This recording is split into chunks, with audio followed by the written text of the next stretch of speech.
Welcome to our graduate school panel. I'm Barbara Watts, and I'm the Director of Career Services at Briar College. And it's a great joy to have you here with us tonight as we talk about how to prepare for grad school. Jesse, next slide. So our program tonight is going to be a little bit of an introduction to the event and to some work that Career Services does around preparing students for grad school.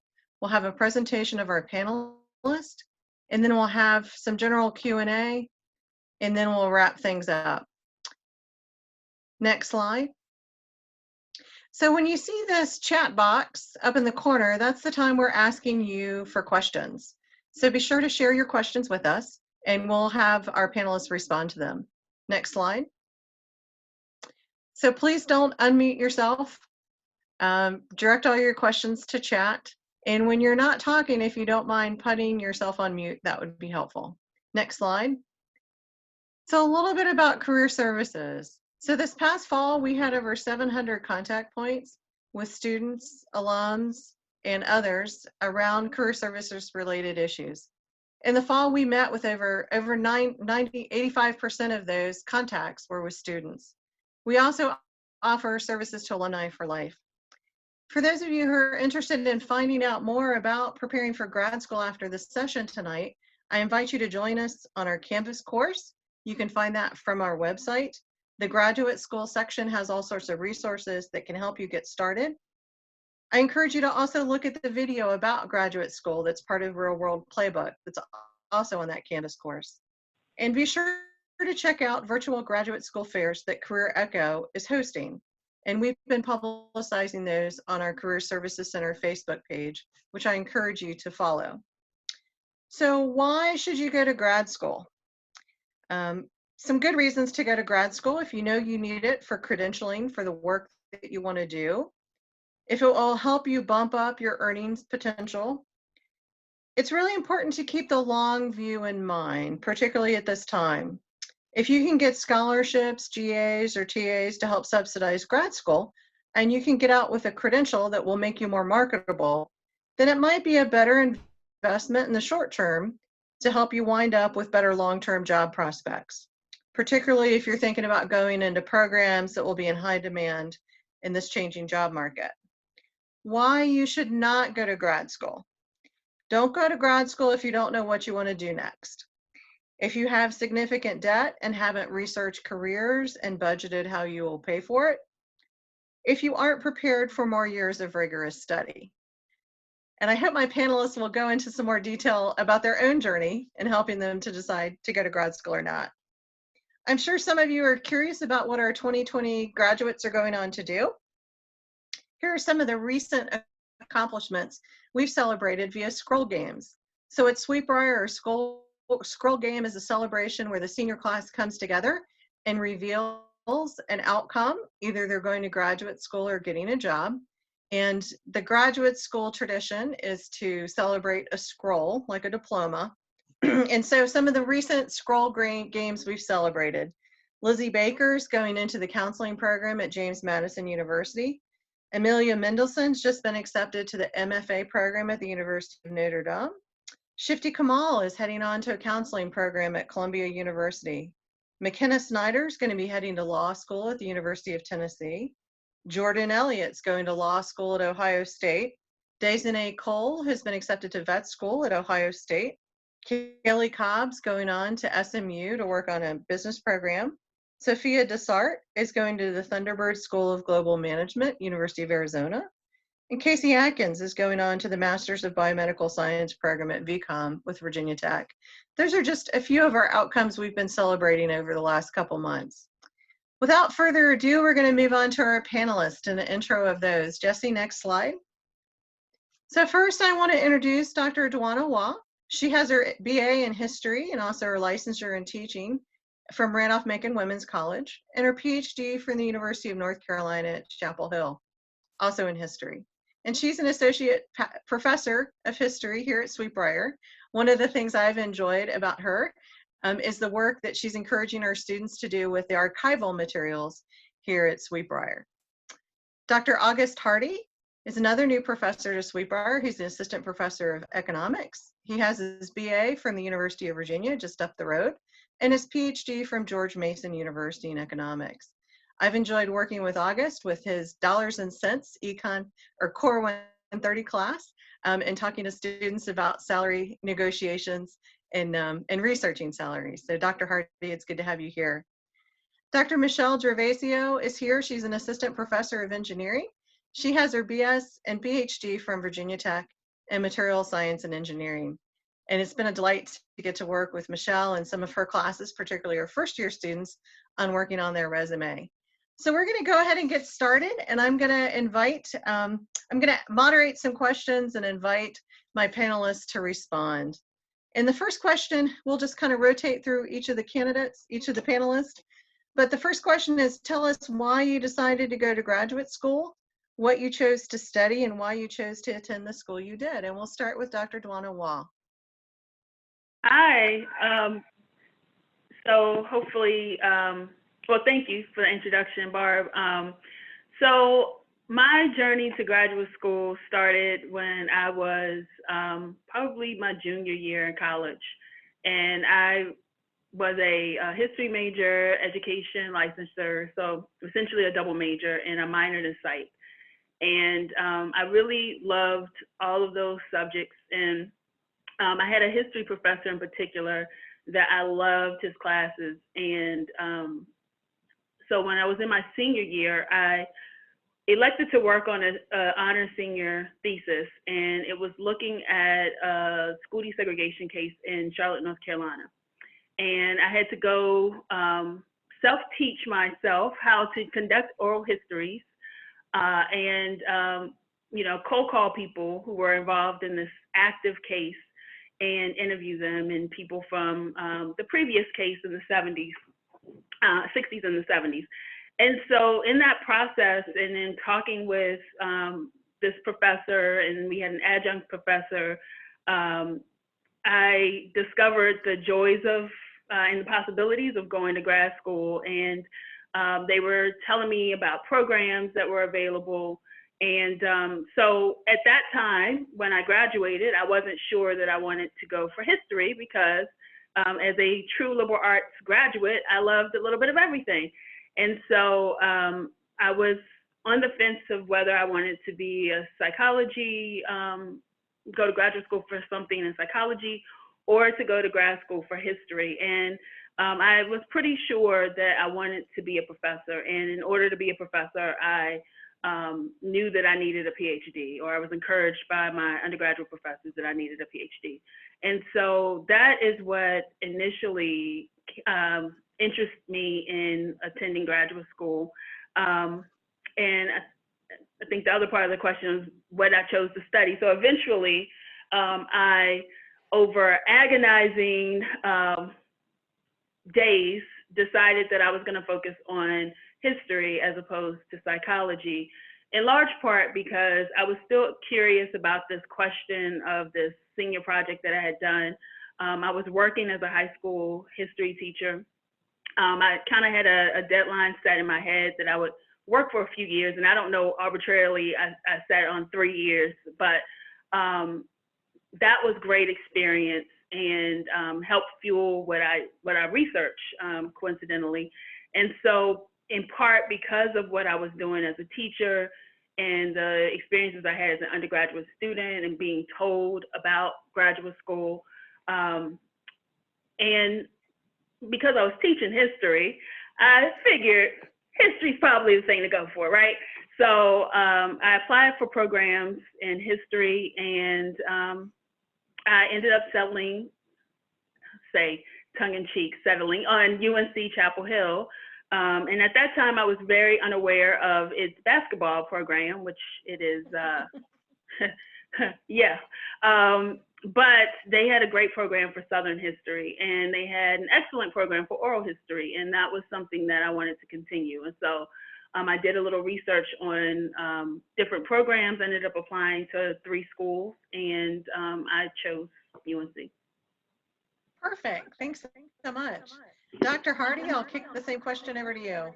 Tell us why you decided to go to graduate school, why you chose to study economics, and why did you choose to attend the school you did? Well, I think I'm probably going to be an example of what not to do for a lot of this. But going into undergrad, I knew nothing of economics, but I took some courses with some wonderful professors, Ken Elzinga, Lee Kopic, who eventually became sort of my mentor throughout my time there. And essentially, I rushed through undergrad to graduate a year early. For some reason, I thought that I wanted to go to law school. And I luckily realized right before I did that that would have been a horrible decision. So I was sort of left in this weird spot where I had graduated early, where I really liked economics and I liked the way that it approached questions and the way that you can use economics to sort of think about big consequential ideas. And I also was, during this time, I started tutoring. So I did a lot of SAT and eventually GRE and LSAT tutoring. And I just knew that I loved sort of teaching and working with students. So my mentor at the time, Lee Kopic, sort of suggested, oh, you should go to grad school. You can then teach economics at a higher level than you would otherwise, let's say, like a high school. So I took him up on that. I applied to only a handful of programs. George Mason was one of them because I knew of a lot of the professors there, and I sort of was excited to work with them. So that's why I chose to pursue George Mason. And yes, was there more I should go on there? No, that's perfect. Thanks. We'll move over to Dr. Michelle Gervasio. Tell us a little bit about why you chose to study engineering in graduate school and why you chose Virginia Tech. So I think, like Dewana and August, my story is a mix of planning and kismet. I definitely, as an undergraduate, knew I really liked science and engineering. My slogan was always, the best part of science is getting your hands dirty. So I think engineering was a really good fit for me in undergrad. And when it came to about my junior or senior year, when my mind turned towards what am I going to do when I graduate, what kind of job do I want to have, I had done a series of 3 internships, so I kind of had a flavor of what industry was going to be like. And I realized that I wanted a little bit more creative license, I guess. When it came to problem solving and doing research, I really wanted the ability to be creative and pursue problems that I thought were interesting rather than being handed a project from a boss or a manager. And so I realized that in order to do that and to be in a position where I got to choose the problems I wanted to work on, I needed to pursue graduate school. At first, my plan was to complete a master's at Virginia Tech and then go into the workforce, get someone to pay for my PhD. Because Virginia Tech had a 5-year bachelor-master's program where you could dual enroll your senior year and then finish up in 1 extra year. And when I went to my advisor and asked if she would be my master's advisor, she said she only had funding for PhD students, and I said, okay. And so it's hard to, I think in a perfect world, I would have loved to have gone to a different institution and broadened my horizons and gotten a slightly different knowledge base to work with and different professors and things like that, but it's hard to resist funding on the table. So, you know, something about birds and bushes and in hands. That's my story.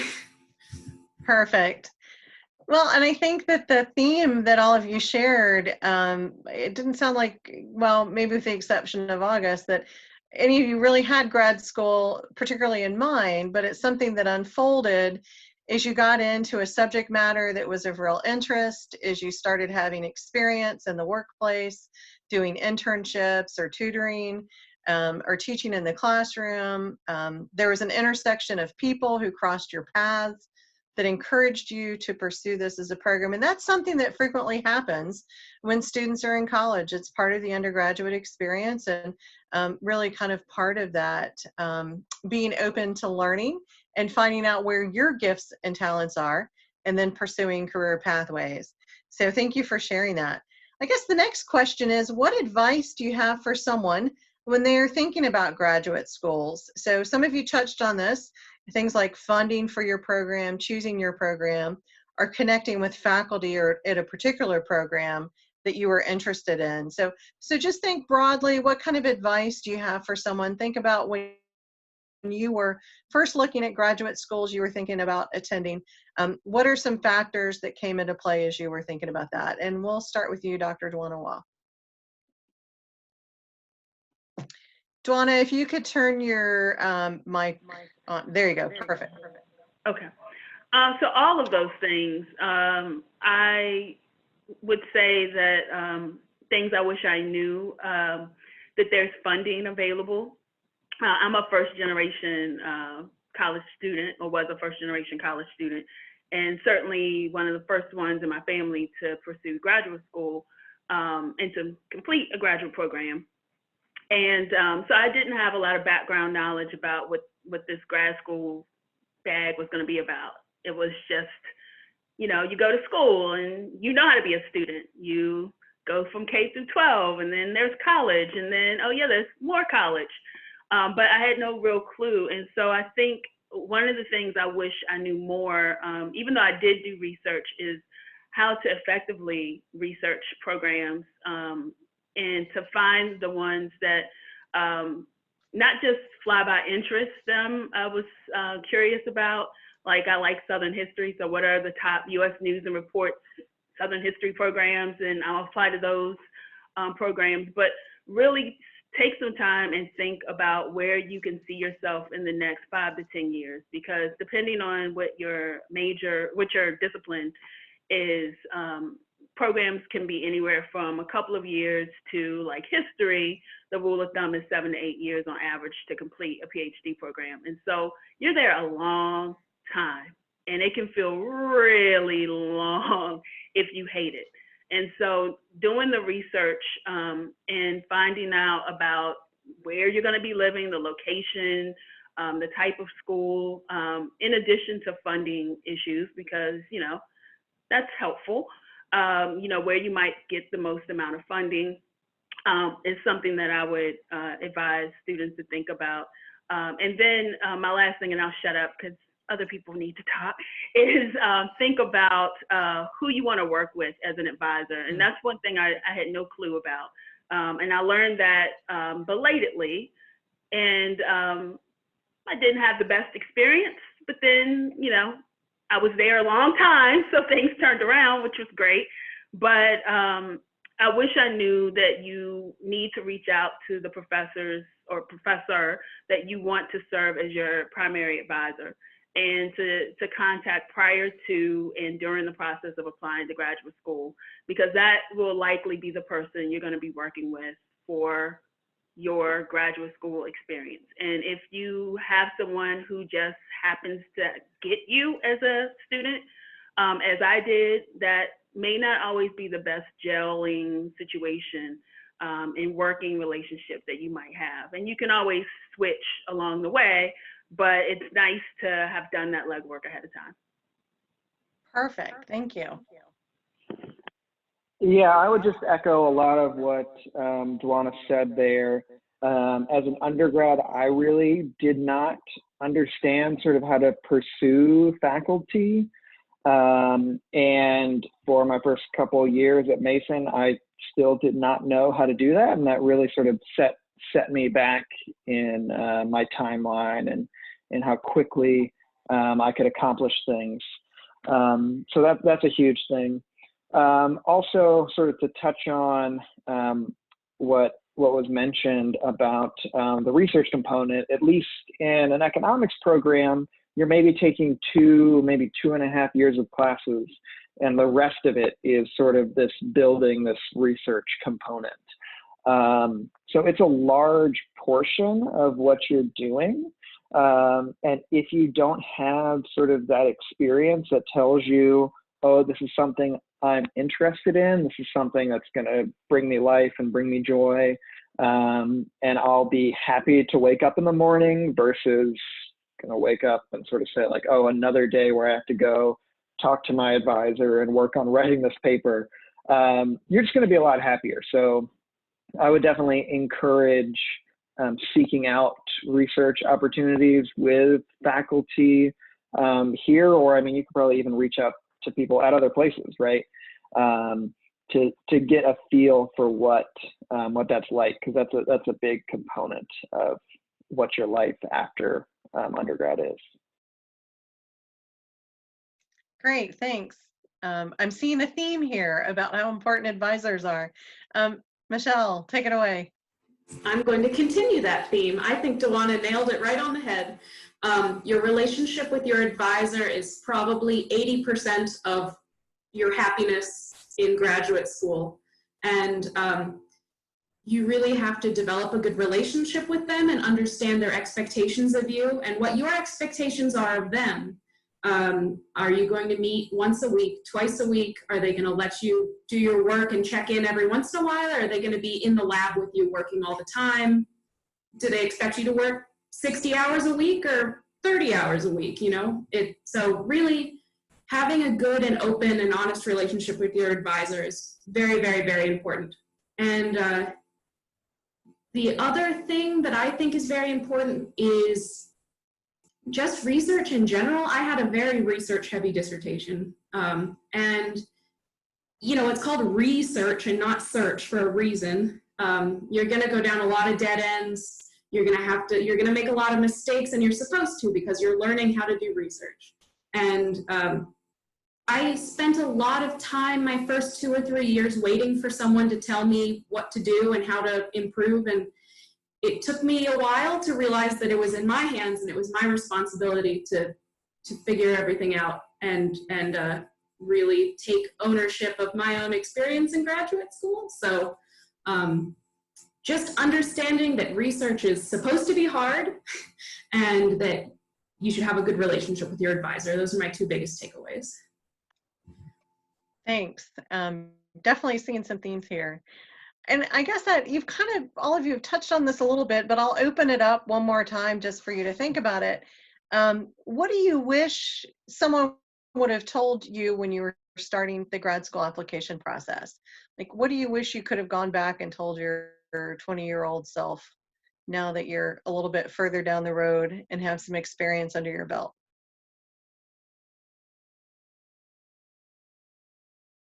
And Dawana, we'll start with you. If you want to unmute yourself. Good. That's a good question. I think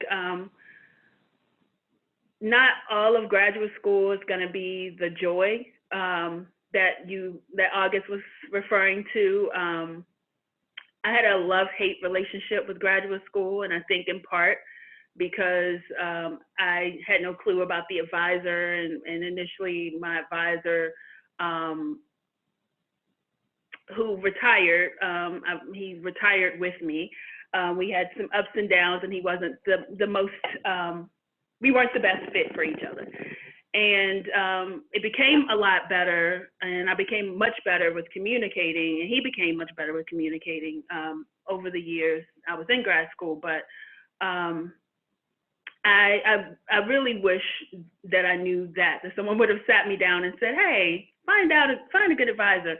But I also would tell myself, if I could, get into a time machine, and then I would just take all the money and leave. I'll throw some money back to you all. But I would tell myself that it's important. Joy is great, and that when you can find that thing that, fuels your passion, that's wonderful. But even in the midst, not everything's gonna be great or perfect in the graduate school process. And one big lesson that I learned is, getting a PhD is as much about what you know as it is about persistence.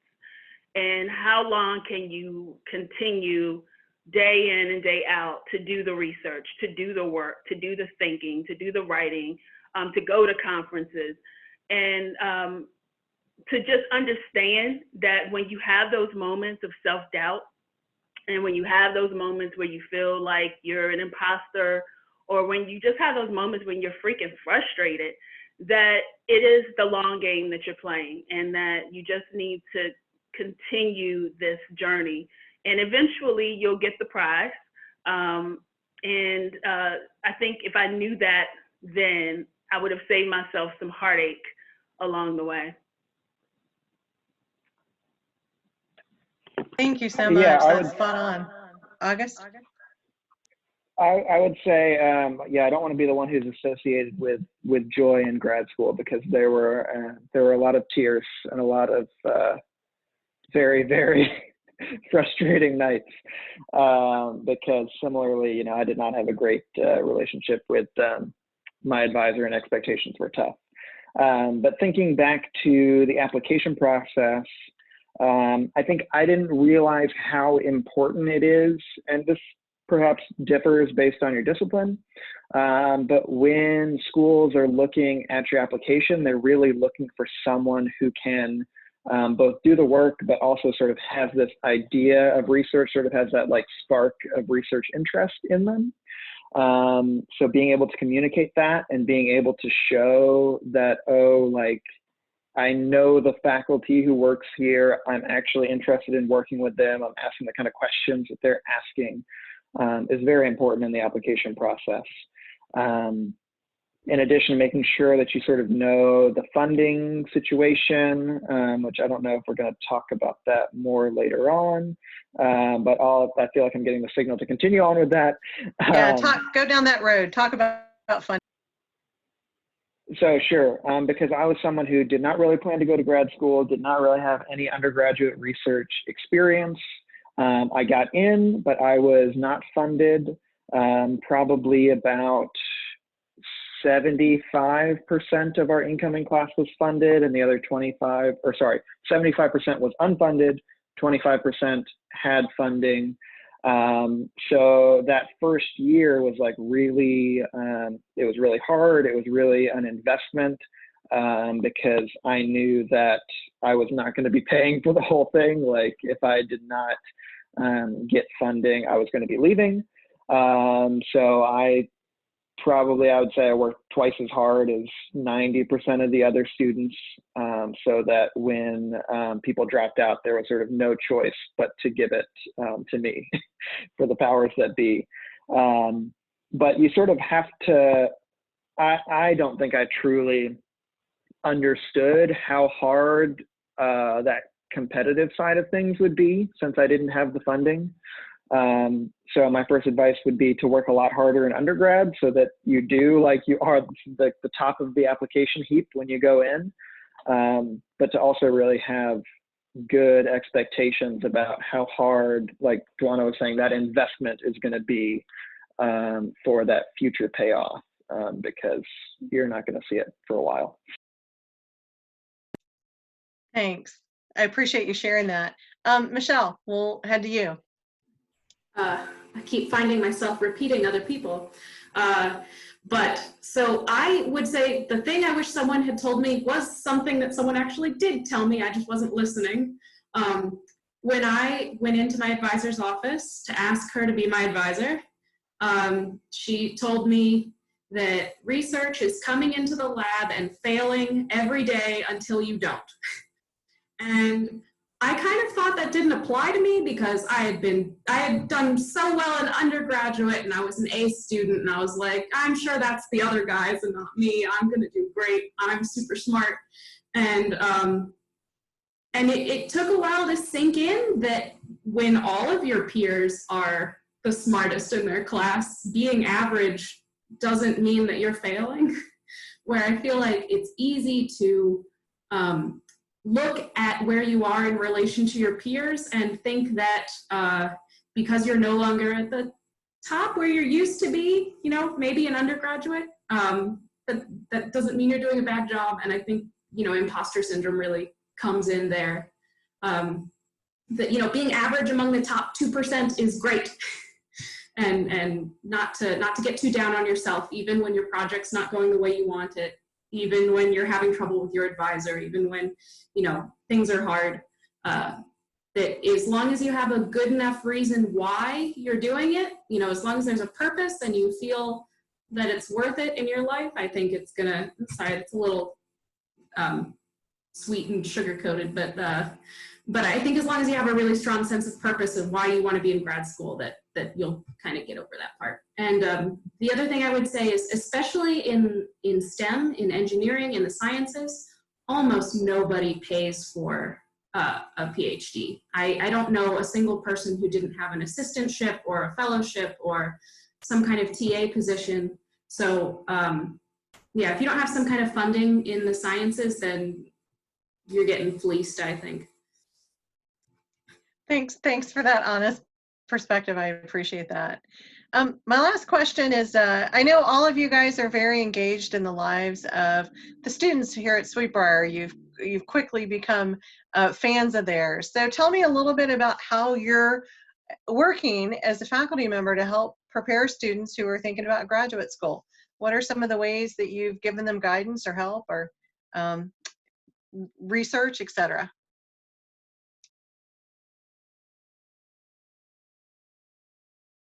We'll start with Dwana.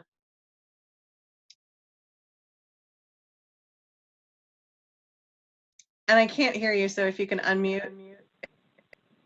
Okay. I study history, and I think Barbie had mentioned before about doing archival work. That's for someone who's interested in history.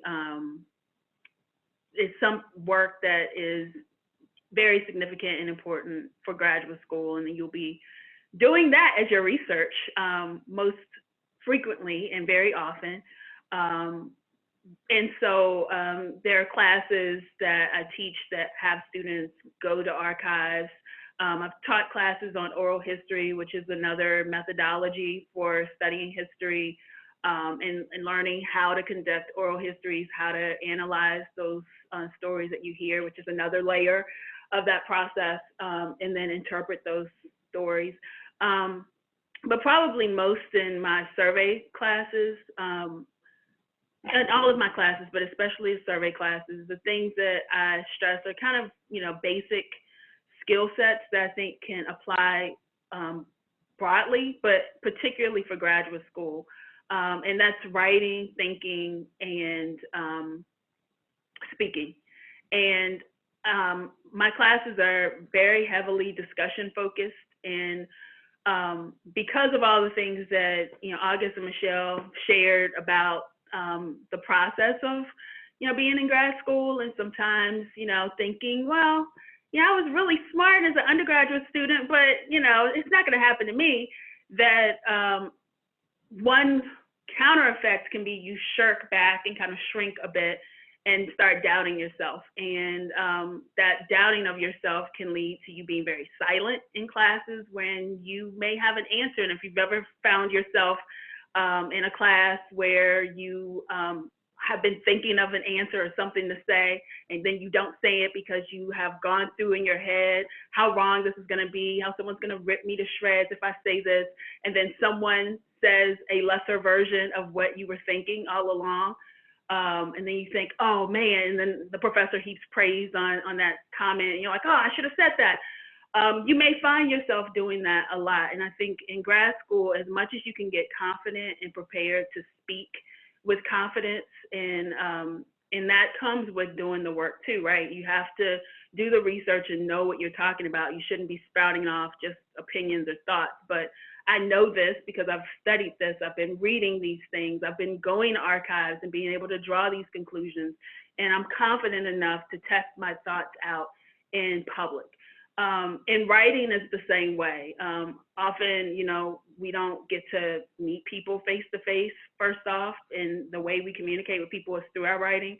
And so to be able to be articulate and thoughtful and convey that in writing is really important. So I stress those skills and try to work for students to build those skills. And it is a growing everyday process. I often tell students, like, I hated writing. I mean, I appreciate it now and I love it a little bit more, but I hated writing, hated, loathed. I would kill it and put a RIP in front of it if I could. But what made me appreciate writing was actually in grad school, when I had a professor at another institution, the darker blue institution down the road from UNC at Duke, who sat me down, and she was on my master's thesis committee, and really taught me the formula for writing. And so I try to pay that back in forward with my students and classes of how to understand the formula for writing, which is the same way that scholars write books. And so those are some of the things that I try to stress in my classes, in addition to just the content specific work, like archival work, but just in run-of-the-mill skill sets that even if you're not planning to go to grad school, I think being able to use your voice is important. Being able to write effectively is important, but it is especially important if you are planning to go to graduate school. Perfect. Thanks so much for that insight. I really appreciate it. And I can definitely get behind the not loving writing perspective. So, August, tell us a little bit about how you're working with students. I would echo a lot of what Dwana said, and I think Michelle said this a little while ago about sort of going in the lab as being wrong. So being wrong a lot of times until you end up correct. And so one thing, at least in my classes, sort of with all the students that I have, that I really want to emphasize is just that it's okay to be wrong. Being wrong is how you learn, sort of stepping out and saying, like, this is what I think, and having feedback given, and then sort of refining your argument is a huge part of grad school. I mean, I think it's a huge part of life as well, but especially in grad school, that's really, really important to be wrong on occasion. And that was really hard for me. I was one of those undergraduate students that was like really, really terrified, like almost shaking sometimes in class because like I didn't want to be called on. I didn't want to have the wrong answer. And that's like a really important thing to work through. And for me, sort of what I think my value add, my comparative advantage is in preparing students for grad school is that I will say yes to like almost anything. And I think what we've hit on is that to go to grad school and to be successful and to enjoy the life that you're living and sort of preparing for, it really does have to be something that you're passionate about. And so I'm always ready to say yes to help a student accomplish a project that they want to pursue, no matter sort of how tangentially related that is to economics, because economics is in everything. So if students have an idea, like I'm there to champion it, because that's how you get experience, and that's how you build your resume to apply to grad school and see if that's really what you want to do. So that's what I hope to accomplish. Well, and I just want to echo that I know all three of you have done that, as have most of our faculty at Sweetbriar, because that's what you're good at and that's what you're known for. So that's why I also chose you to be on this panel tonight.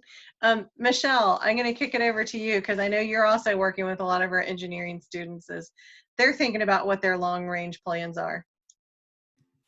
Yeah, so the obvious answer is I offer them research experience. Certainly in engineering, that's probably the biggest component of being ready to apply for grad school, is just getting in the lab and understanding how a research lab operates. So definitely those types of experiences. And it doesn't even have to be successful. You just have to get your feet wet in it, I think. It's much more important to show that you learned how to operate in a lab than it is to show that you had a successful idea. And in terms of the not so obvious answer, I would say there are a lot of softer skills that scientists and engineers don't think about when they think about themselves. Like, I think to go to grad school, you have to be inherently creative. And that's not something people usually associate with science. But you're coming up with a solution that no one else has ever thought of. You're coming up with an explanation for something that no one else has ever considered. That's an innately creative process. And so I try to get students to open up, think a little bit more abstractly, instead of just thinking, this is the right equation to solve this problem. Why? What concepts are behind that?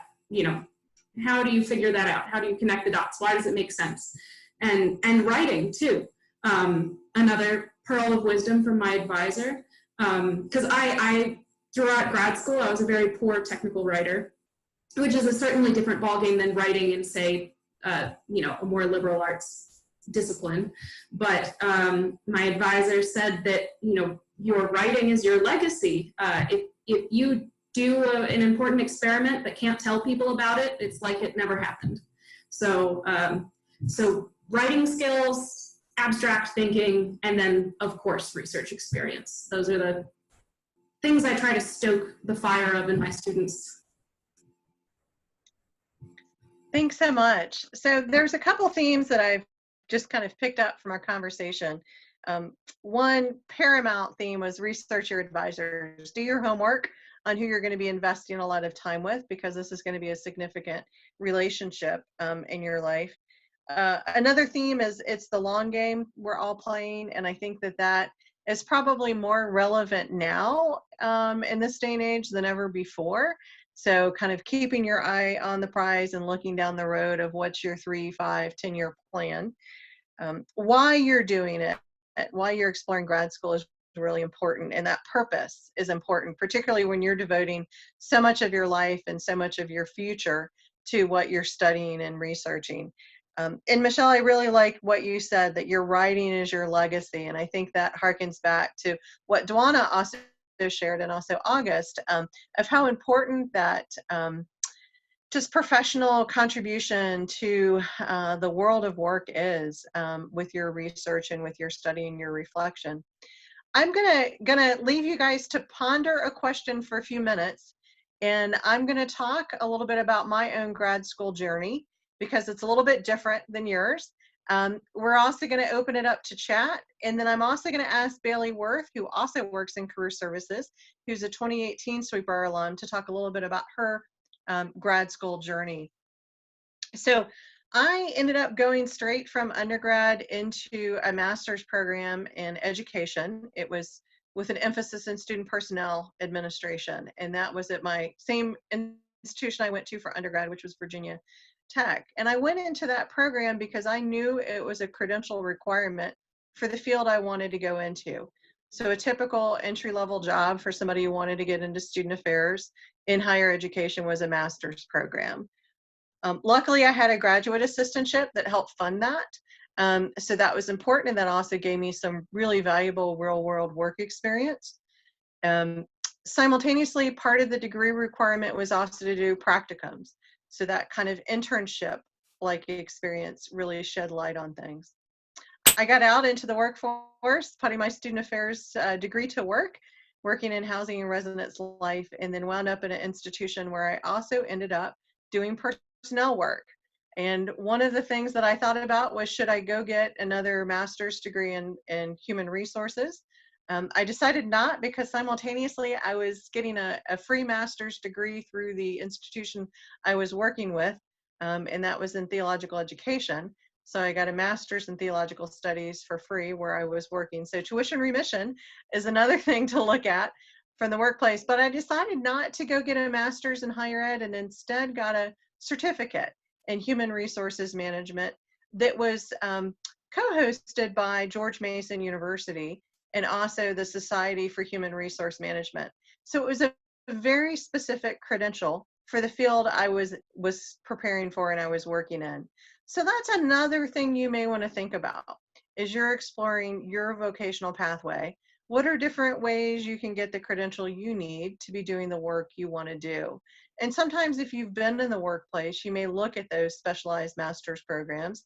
An MBA is a great example of one.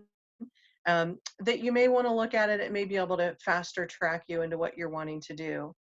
And I'm going to ask Bailey to maybe share a little bit about her own journey deciding to pursue a master's in counseling at the University of Lynchburg. So Bailey currently works in our Career Services Center is a career services associate, so she's putting her counseling skills to work as she's working with students. So I'm going to ask Bailey to turn on her microphone and share just a little bit of her journey too. Thanks, Barb. So I, like Barb said, wow, words are very difficult sometimes. I am a 2018 graduate of Sweet Briar College.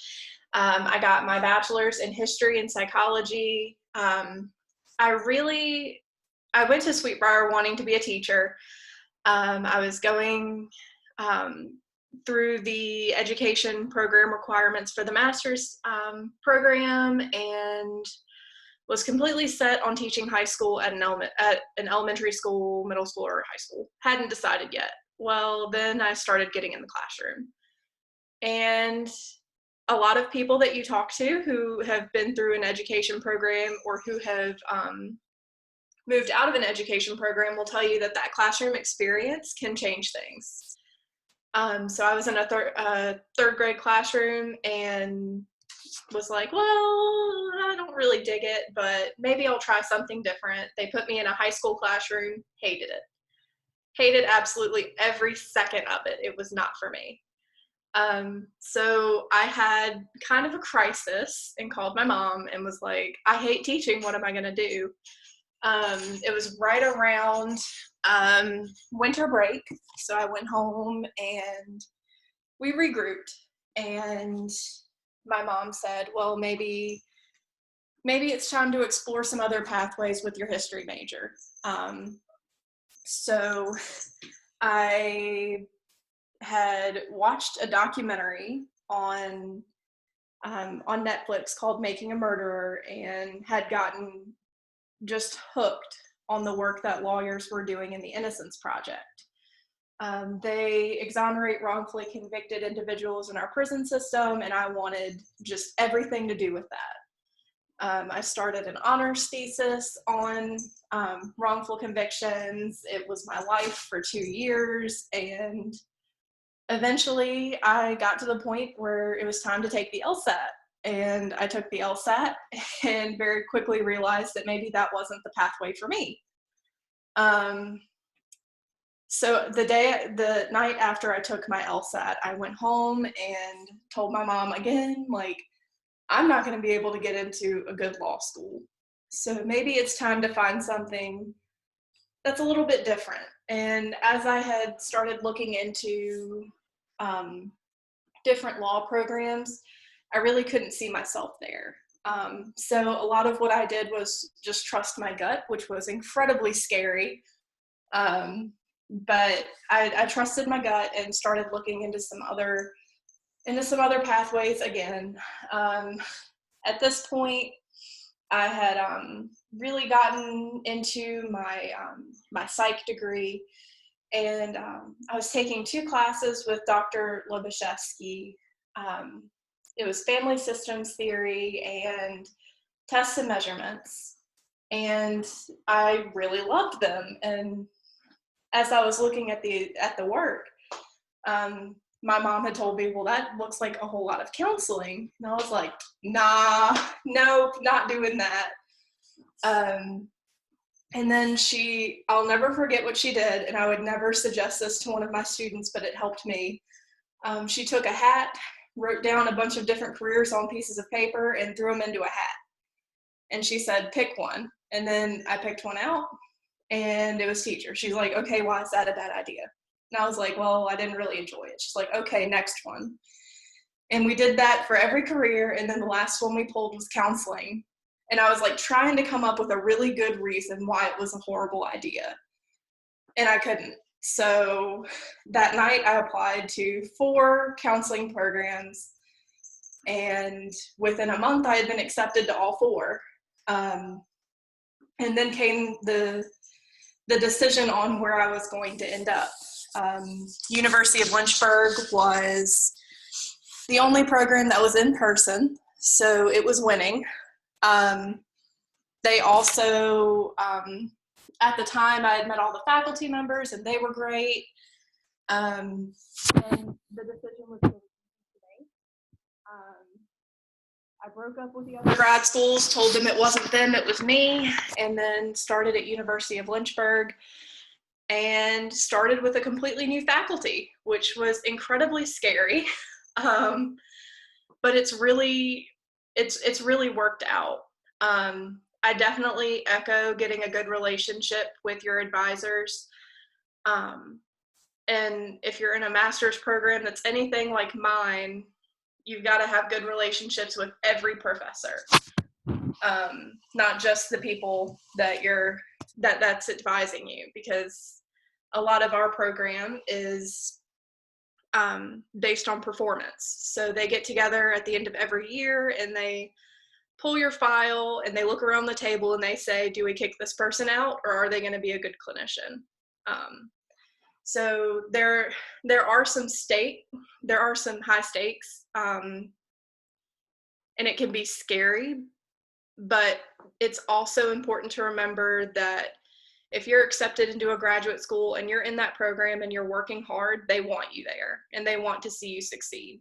So a lot of it is just remembering that you're capable. And like Michelle said, it can be really hard when you're alongside a lot of really, really smart people from all over, and it feels like you're just this little girl from Sweet Briar College, and there's no way you can compete with them, but that's not the case. If you dedicate yourself to being excellent in your field, then they'll see that, and the opportunities you will get. They constantly surprise me with the amazing opportunities that they have, even at a smaller college. Yeah, I think that's about it. Thanks so much, Bailey. Yeah. I appreciate you sharing your journey. And I think we've all had some similar themes of discovering our passions, trying to figure out how to play the long game, and to realize what is important. So I'm going to kick it out to my panelists, and we'll start with Michelle, since she had to end everything. But just any other last words of wisdom or advice for students as they're thinking about grad school? Gosh, I really think it's been said. I definitely think that just sort of summarizing my thoughts, I think that having a good relationship with your advisor is probably the most important thing, and really understanding the level of grit that you need to get through those tough times, and that your sense of purpose will help you through that too, understanding that, you know, your struggle has purpose and meaning, and that you're doing something that you really want to do. And then also, I think, not letting the imposter syndrome get you down. You're going to feel like you're not good enough, and it's probably not true. I'm not going to say it's not true for everybody, but it's probably not true for you. And that you're not supposed to have it all figured out when you're first starting. If you don't, by the time you finish, if you don't look back at your work in the very beginning and can see fault with it, then you haven't improved. So hang in there, I guess, is the best summary of that. Perfect. Thanks so much. August, what last words of wisdom or advice do you have for folks who are thinking about grad school? Words of wisdom. You just made it a lot more weighty. Whatever you want to contribute. We've hit most everything. One thing that I would maybe add is that although the graduate process is very competitive, it's also very collaborative. Just the academic world, when done right, is very collaborative. So it's not just about reaching out and building relationships with advisors, but it's also being able to form a study group and have students, classmates that you know that you can give them your paper and they'll give you valuable feedback on it. And Sweet Briar is just a wonderful place where I think you have all these opportunities to basically have an experience sort of similar to graduate school, with some more pros and like a nicer environment. So practice while you're at Sweet Briar. Reach out to your professors, work with your classmates, ask questions, be wrong, all stuff you can do right now. Perfect. Thanks so much. And Dwana, we'll end with you. Okay. So I appreciate August's point that collaboration is so important to keep in mind, because you will have the competition that's, you know, innate to this process to a degree, but being open and willing and networking, and how networking is horizontal and vertical and, you know, moves in circles, that learning from that process. And I was struck by Michelle's point that you don't have it all figured out, which is true as a graduate student, but guess what? It's true as a person that's working every day. Don't have stuff figured out, and that's okay, and being okay with that. I guess the thing that I would say in terms of advice that hasn't been said is the importance of life-work balance. And you know, this is probably more relevant once you're in a graduate program, but even as you're applying to a graduate program, think about the things that will bring you joy, and think about the things that can relax you, and you know, the things that, you know, your friendships, family, whatever, Netflix, whatever it is, think about those things that make you smile, and you'll cling to those things, and value those things, and value your time and space. And that's going to be really important in the graduate school process, because there are going to be times where you're going to be taxed, you know, to the nth degree, but you shouldn't be at that level where I'm pulling all-nighters every night. And if you can get a handle on this graduate school, on that process of work-life balance, the much easier it becomes later in life when you have to have that work-life balance.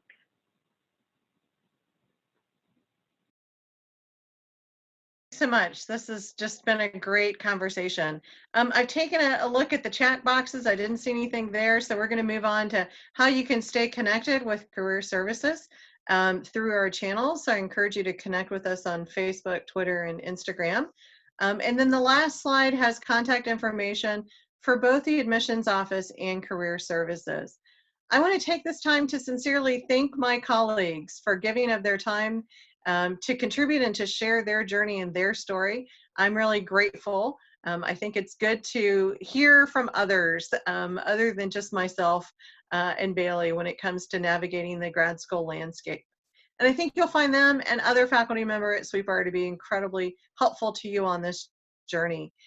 With this, we will end our recording and sign off and say thank you so much. And do reach out and let us know if you have any questions.